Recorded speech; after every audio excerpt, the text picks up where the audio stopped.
I want to be the president of my country one day. So, Joseph, welcome to the show. You have spoken openly about facing 10 rejections before any doors open for you. What kept you going through that? And how did those rejections shape you as a leader that you are today? From the onset, like everyone, when you face rejection, you become downcasted. And I was also feeling downcasted at a point. And the main reason why I decided to see beyond my rejections is because I had a philosophy in mind, which is rejection being redirection for me. So when I was rejected, especially during the college applications process, I realized to look inward. Is this really what I want? Am I doing stuff right or wrong?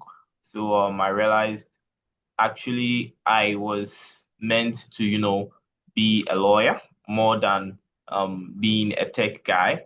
So I decided to translate my tech skills into, policy. But what helped you shift the thinking from a tech guy to a lawyer guy? Um, First of all, observation.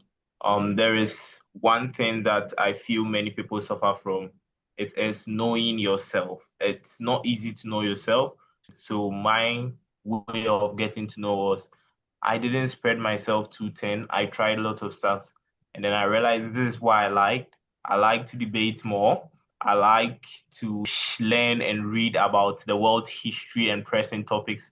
And I like to know how stuff are governed and how legislations are enforced. So that is why I formed the final resolution to do this. What is your advice to teens like you who are in 12th grade applying for colleges? And most of the time, teens they take the burden of the family on their shoulders, the aspirations of parents. I know a So student who wants to be an administrative officer. The family is pressurizing to be an engineer, and she has chosen science, but her heart lies in bureaucracy. So, what's your advice to those students? okay, the most easiest way that you can be very strategic with your undergraduate journey is, when you are taking an undergrad journey, you are not bound to, follow that professional course after you're done. Um, you can get locked in a specific part that it becomes very hard to transition during master's or PhD. My situation right now, I'm reading public administration with political science with a minor in CS. I'm doing a bit of business, more of legal stuff, and then I'm also building my tech skills, especially in the data analytics part because it's relevant for policy. So You recently earned the Turkiye Bursları Scholarship, if I am pronouncing it right. What is it, and how did you prepare for it, and what can other teens learn from your approach? the Turkiye Bursları Scholarship is a very competitive scholarship. They are like 4% acceptance rate there. It allows you to select various courses from at most 12 universities, and Yeah. then you can select your passions in accordance with the courses they are offering. And you are not restricted to learn your course in Turkish. You can have your course in English. The scholarship comprises of your flight ticket, both from your home country and then after you graduate. And then it also gives you a stipend. And then the stipend also increases as you do well at school. But the application process can get a bit stressful because you need to write an exam and then sit for an interview for the application team to finally determine if you're best fit for the scholarship. What is it like adjusting to a new culture and academic system? So you moved from Ghana and Yes, now you are in Turkey. it was not easy initially. First of all, the big problem for me was the weather.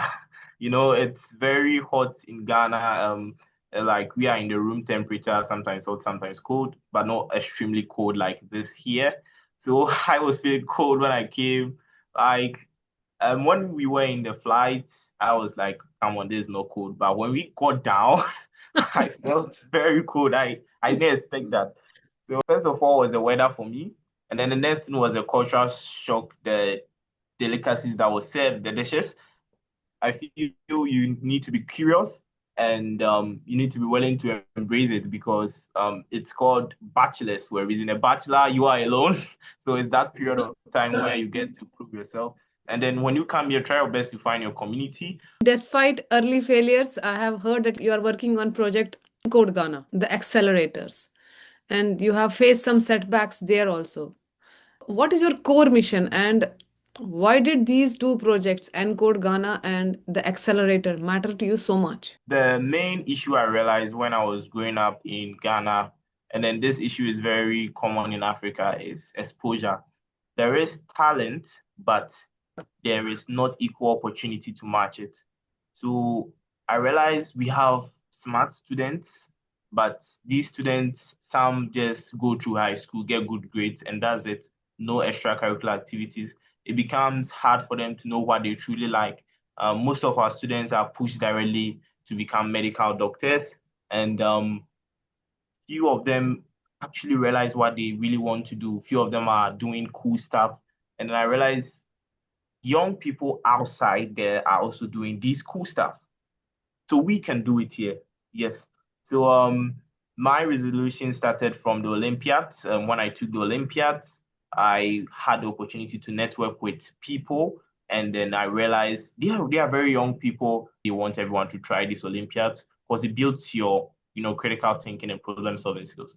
So it started like that. These students would like to, be on great scholarships, have clear career pathways. So we decided that we need to build something like a capacity building.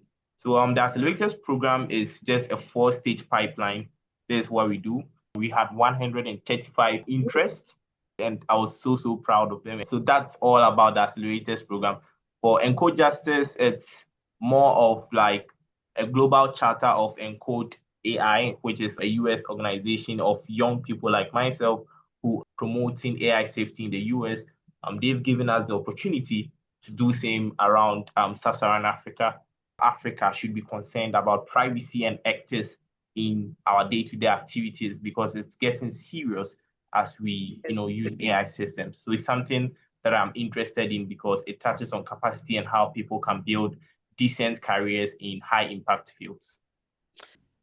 How do you convince other teens so that they also understand the risks and care about this issue? I have been successful on convincing people was through organizing events.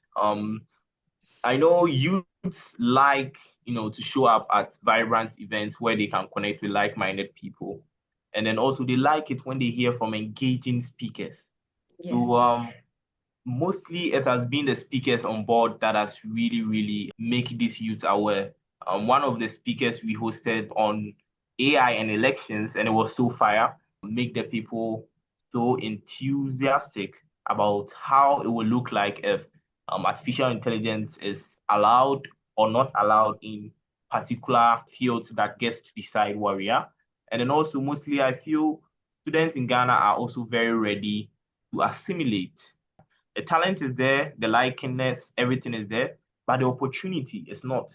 To most of the teens, they are distracted. They don't use it to their advantage. So if there is one thing that they must flip so that they can use all the technology that there is, and instead of fearing AI that it's going to take away your jobs, use it and leverage it to their advantage. What is the shift needed? What I would say is on confidence, like in keeping to yourself. Yeah, I feel if you keep to yourself, one, you become bored most of the times. And then when you are bored most of the times, the only way to connect is through social media. So one motion I would like to put is what I call logging off. Try and log off. Try and, log off because it's very noisy out there. If you don't take care, you're going to be caught in the noise. And then by the time you realize you are lost in it and you cannot strategize. When you log off, you get time to strategize. One thing I've realized about our past generations, it's so evident they were doing lots of great stuff, and then we are nowhere near them. Human connections is something that you cannot override. Connect with people, share with people. So it's very important to know We are so interconnected in many ways, and we need each other. So try and log off and also use technology to your advantage. There is a guy, he's almost 16, 17-year old, and he's very unmotivated, but his parents are worried. What would you advise to such a teenager who is at the cusp of his career and he feels like he doesn't feel like doing anything? How would you shift his mind? Yeah, so this this is more like if you have a child that has so much toys to play with, and then when it's time to play, he finds it so hard to choose a toy to play with. If you get too comfortable because you have many stuff to do, you can't do one thing. Self-realization situations is the best teacher. Experience is the best teacher. Try anything that comes in mind that he likes. Teenage people influence other teenagers a lot. It's time for our rapid fire round. No thinking. Whatever comes to your mind first, just speak. What is the one AI superpower you wish you had?